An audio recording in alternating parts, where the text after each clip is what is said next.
Who's your commander? Good luck. Equip. Move to combat. Resolves. Right. Now, before you attack Does me, anyone have an answer? well played. Good game.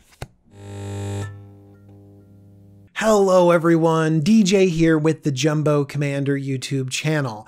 And most of the time I'm talking about what new commanders to build, what cards you need to be putting in your deck.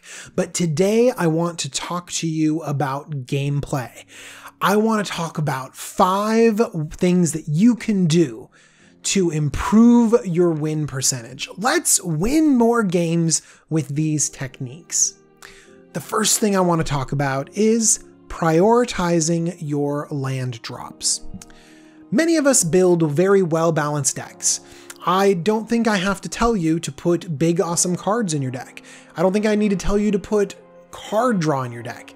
I might need to tell you to make sure you have the right amount of lands. Along with prioritizing the lands in your deck, you need to make sure that you prioritize your land drops. That means keeping hands that have enough lands in them to make sure you can play one every single turn. I've seen way too many players miss land drops after 2 or 3 of them, and that's just not okay. Another thing that you might have to do is make sure you use the resources you have to get lands to put onto the battlefield. Let's take a very powerful card like Demonic Tutor. Very often, the right decision with a Demonic Tutor is to tutor up a land to put onto the battlefield. It's hard because Demonic Tutor is like the best card in your deck, but I have to tell you that Demonic Tutor's strength is in its flexibility, and the flexibility to get a land drop is well worth it. Think of all the 2-mana ramp you run in commander decks, Farseek or Arcane Signet or the other signets or talismans. All of them are very valuable, so valuable that we try to put in 6, 7, 8, 9, 10, 12 different copies of ramp in our decks. But with all that ramp we put into our decks, if we ever miss a land drop, then we're counteracting that ramping. And to be honest, a Demonic Tutor that gets you the land drop you need is just as good as any of that 2-mana ramp that we value so highly. So, make plays that get lands into your hands and lands onto the battlefield. Keep hands that let you play a land every single turn, even if they're boring. The mulligan in Commander is very powerful. We get a free mulligan, a free look at a fresh 7 cards. You want to make sure that you are drawing the right cards to develop your board. And that can be tricky in Commander because you have 1 drops and many times we have 8 drops. And a hand with an 8 drop in it might as well be a mulliganed hand.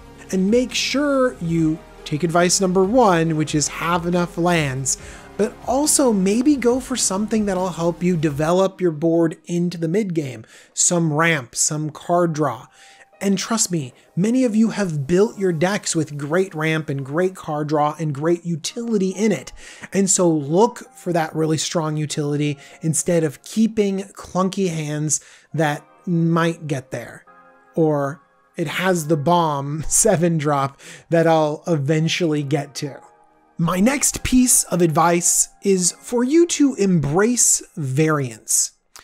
Listen. You might not have the most powerful deck at the table, and you might not be the best pilot at that table. And that might mean that you need to get a little bit lucky to win this game of Magic. But guess what?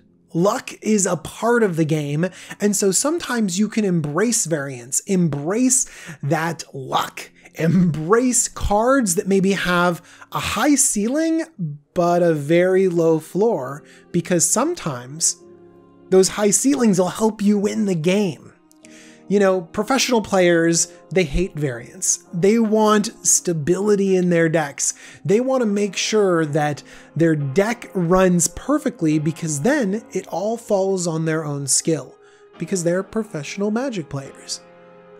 I love variance. I think variance makes the game of Commander more fun.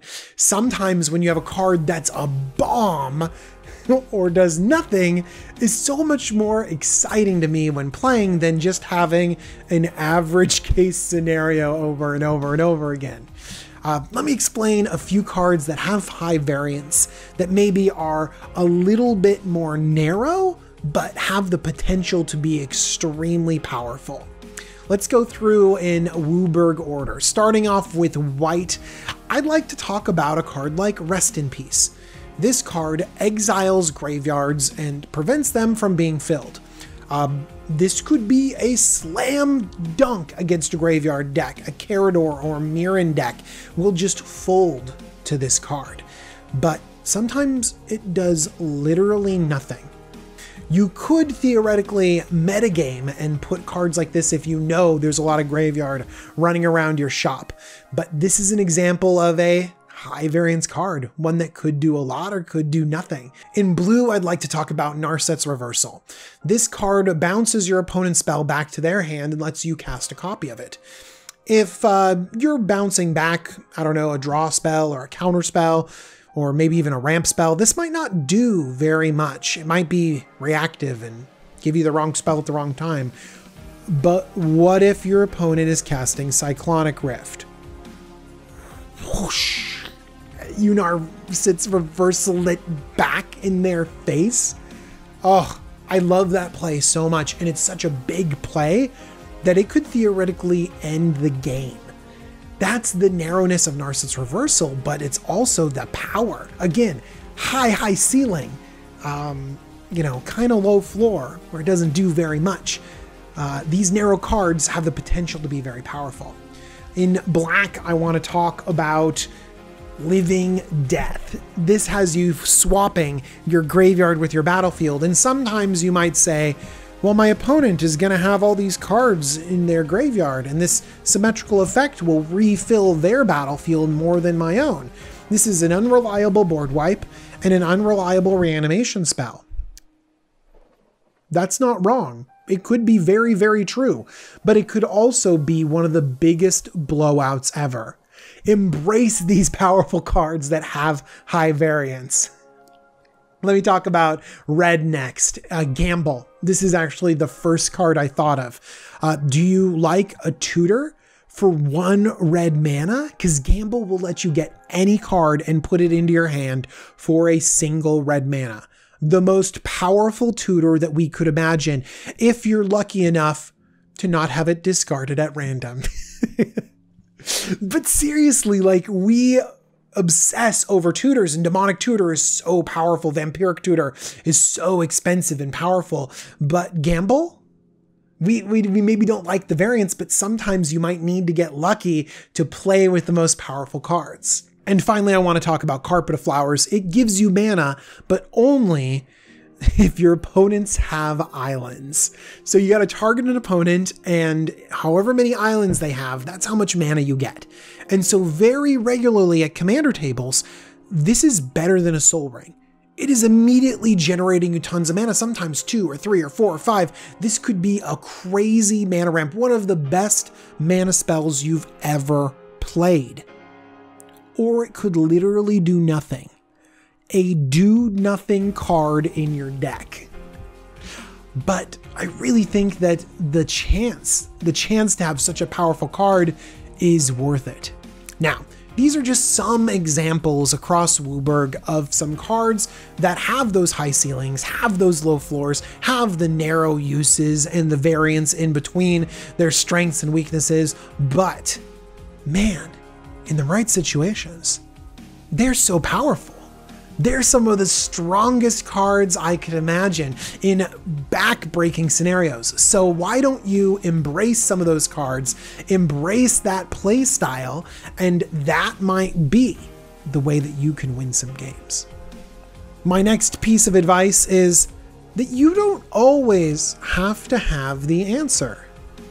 In fact, one thing you might want to do is remove some interaction from your deck. I know, controversial points right here, but honestly, it makes a lot of sense. Every time you Doomblade your opponent's awesome creature, you're down your Doomblade, they're down their awesome creature, and usually there are 2 more players at this commander table that have lost nothing. And you've answered a threat that was equally threatening both of them. So, You do not always have to be the one answering the whole table. I would like to encourage you to board wipe only when you need it for yourself, to counterspell only in response to someone targeting you, and only remove creatures that are directly attacking you.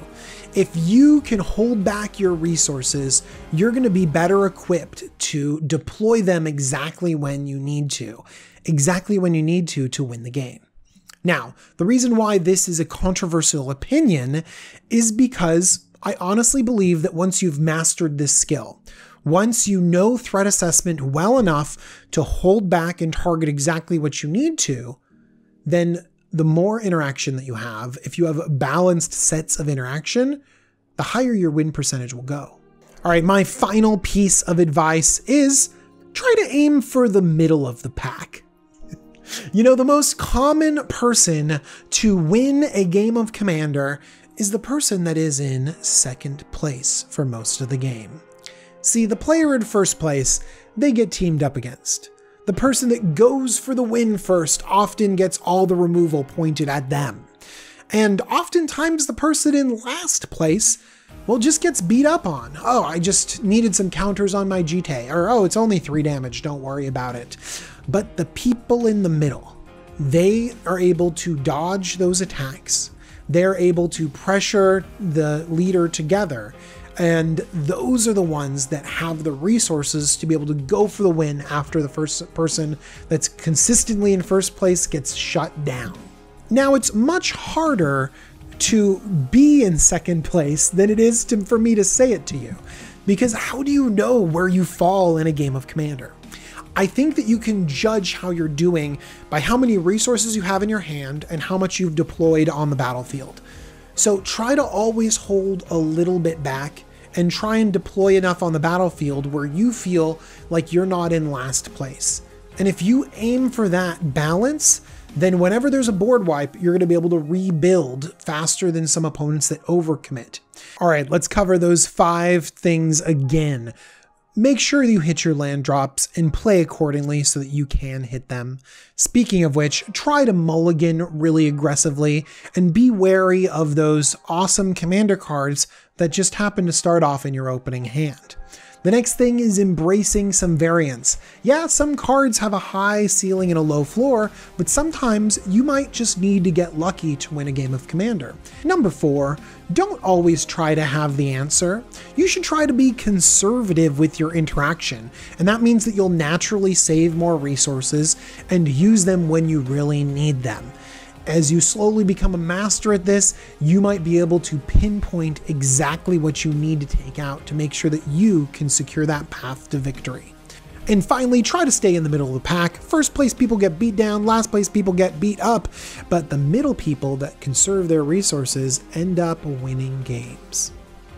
All right, everyone, I hope you enjoy these 5 tips for winning. Tell me in the comments down below what your gameplay tips are for winning, and tell me if you agree with mine. I want to thank my patrons because they are amazing. I also want to thank my sponsor, Cool Stuff Inc. They sponsor the Jumbo Commander YouTube channel, and if you use the coupon code JUMBO5, then you're going to get 5% off your order at coolstuffinc.com. I want to thank you very much for watching this video. Make sure to like and subscribe and do all that other fun engagement stuff, but I'm excited to do more of these videos. I'll talk to y'all really soon. Bye-bye.